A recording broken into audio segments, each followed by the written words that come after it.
Hello everyone, and welcome to my presentation, How to Use Memes as Units of Cultural Information to Teach English. My name is Alevtina Popova, and before we start, a little disclaimer. At times, this presentation will be funny. Хотите постоянно развиваться в преподавании иностранных языков? Школа Дмитрия Никитина проводит образовательные тренинги, конференции и курсы для преподавателей. Подробности о событиях можно узнать по ссылке в описании. A few words about myself. I'm a third-generation teacher, a language school co-founder and CEO, and I have been in teaching for 23 years, just like my grandfather and mother had been before me. I'm an author. I have recently released a book about how to teach English grammar and tenses in particular. It's called Yes, liebe естественно. It was entered in the competition on Litras and got into the short list. I'm a speaker and lecturer for a Lecturers League, and this spring I got to the semifinals. And I'm delighted to be able to present my favorite topic to you today. And first, there's a little puzzle. I'm going to play some music with this. Somehow there's no music playing in this, which is a shame, but there's something along the line of really sad music. I am at the beginning of everything, the end of everywhere. I'm at the eternity and the end of time, space. What am I? You can pause the recording if you think about this question, and don't rush. It's okay if you take a little time before you answer. But now that you have thought of it, in the lines of something as grand as death or eternal life or God or faith, you're mistaken. Well, the idea was to lead you to believing that it is something serious, but it isn't. The answer here is letter E. If you look at all the words, you will see that it is at the beginning or at the end of every word that I have that is mentioned in the puzzle. So what I've done is manipulated you into thinking something that you were not going to think, that you were not going to start thinking. Let's move on to the next slide, which says that if you think you're not being manipulated, you're in professional hands, because we are manipulated all the time. And that's exactly what we sometimes do with the students in the classroom. And one of the tools that can help us manipulate our students in the positive way into teaching them something, into helping them learn, is using memes. A little pre-history to memes. It's not a recent invention. The term is new, the concept is not. Memes have been around for thousands of years, for as long as humanity has been around. And as a result, everything that we have ever learned was probably done through memes. But the idea that a meme is a powerful tool is quite recent. It was actually brought to the public eye in the presidential campaign, where Mrs. Clinton and Mr. Trump were fighting to be the leaders of one of the greatest nations in the world. And instead of being the war of political views or maybe new policies, it was the war of memes. And even though Mrs. Clinton got her share of memes, it was, of course, Donald Trump, who was a very popular character for memes that were meant to undermine his political position. Thing is that no matter how bright and clever and emotionally charged the meme is, it is meant to teach us something. And here we need to understand the difference between two concepts. The concepts are knowledge and understanding. And these are two different things. because understanding is a tool. Knowledge is nothing but the data that you have in your head. So if you have the understanding of certain concepts, that helps you to piece all the elements together so that everything starts to make sense. I have taken all the means as they were on the internet in different social networks. So some of them will be in Russian, some in English to illustrate the ideas that I'm trying to convey. I'd like you to look at the towers, and you will probably see that the tower on the right is much more powerful. Its foundation is strong and it's carrying the structure well. Whereas the house on the left is only a stick house, like in a story about the three pigs. So the knowledge in itself is not strong enough, is not powerful enough to help us or our students easily operate the knowledge that they have. So what we need is the skill and understanding.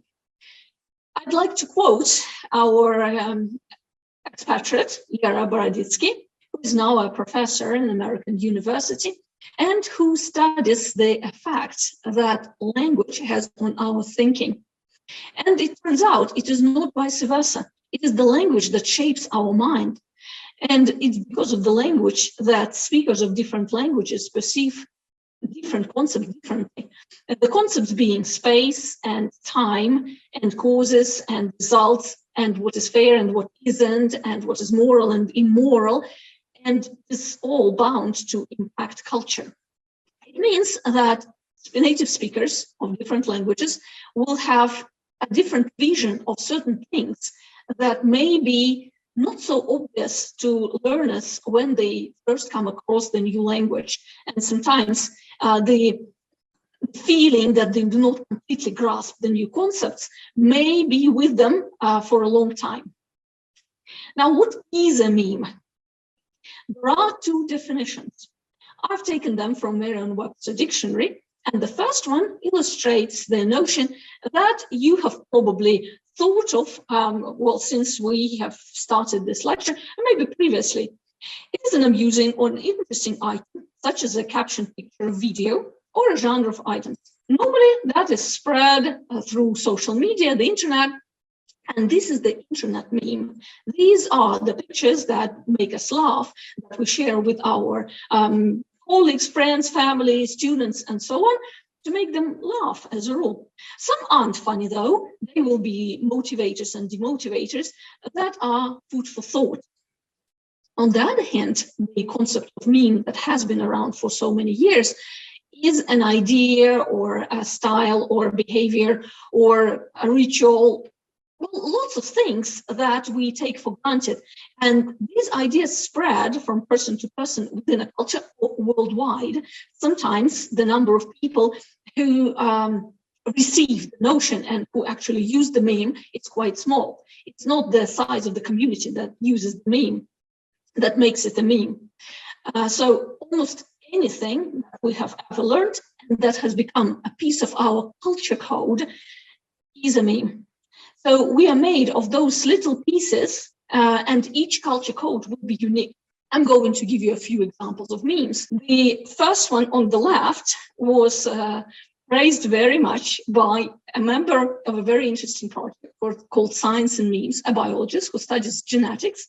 And he was amazed at how well the difference between RNA and DNA is presented.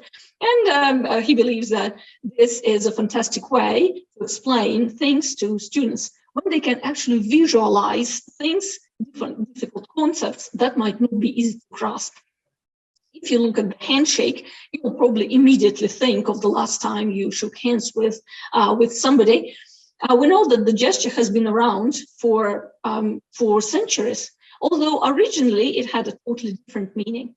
When we talk of street signs, they are an unspoken code, sometimes spoken code, that drivers and people who communicate through such symbols share. So we will understand when to stop and when to go and when to change lanes and so on. The last formula is from chemistry, obviously, and that's dopamine. And again, some people will have recognized it immediately. Others may not have thought of it and thought of it as random symbols, which means that some memes are widely circulated and meaningful to much wider society, much wider community, and other memes may not be recognized by so many people. Хотите постоянно развиваться в преподавании иностранных языков?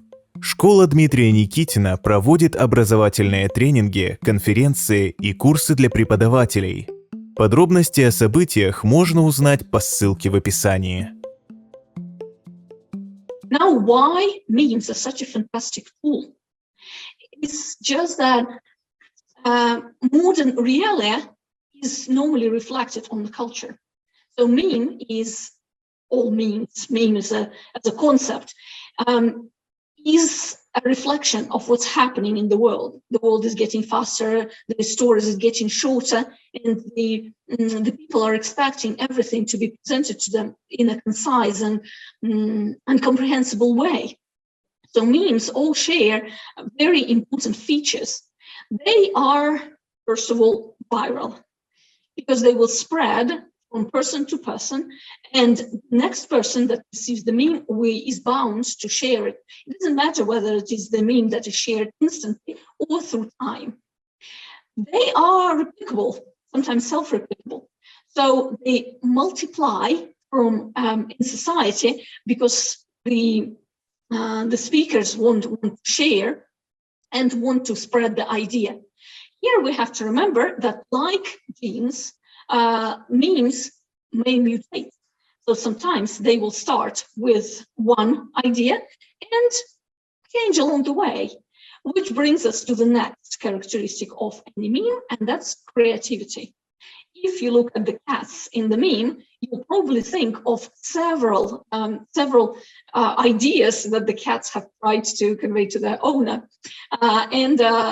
Each of you will be right, because it's up to us whether we want to change the meme or whether we want to reproduce it as it was presented to us.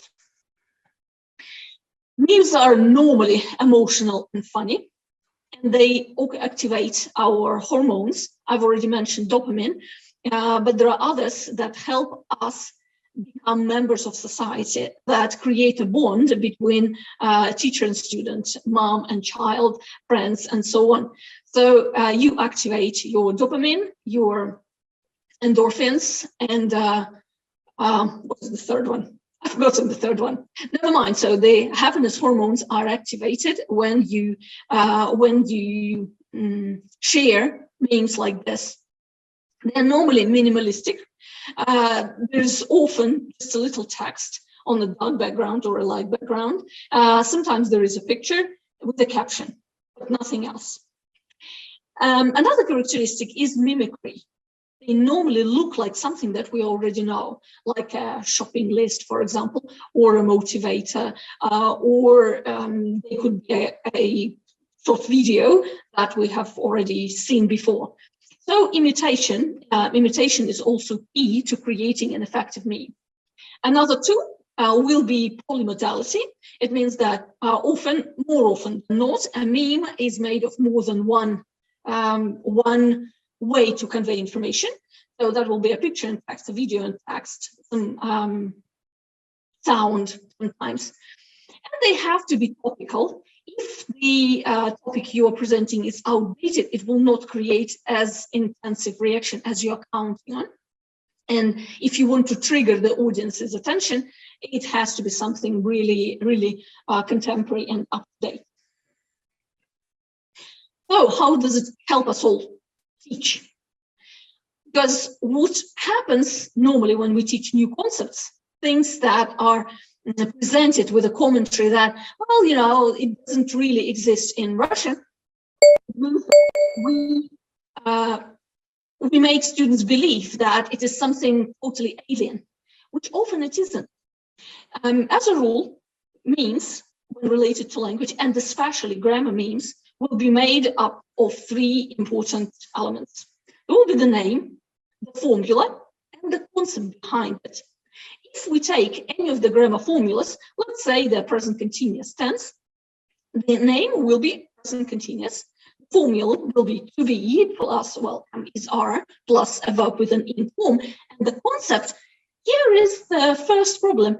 There's more than one concept.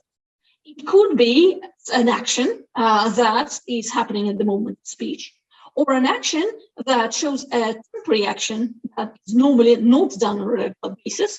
It could be an action in the future. So the difficulties that learners might experience are as follows. Not the formula seems to be the problem, because that's what students confuse. The formula may be learned just like it is learned if you are teaching them math or physics or chemistry. It is the name that is misleading. It doesn't tell learners anything, especially if we translate the name. Most of the translations are really harmful because they do not convey the meaning. They only mislead learners and make them believe that the tense is something that it isn't. And the concept.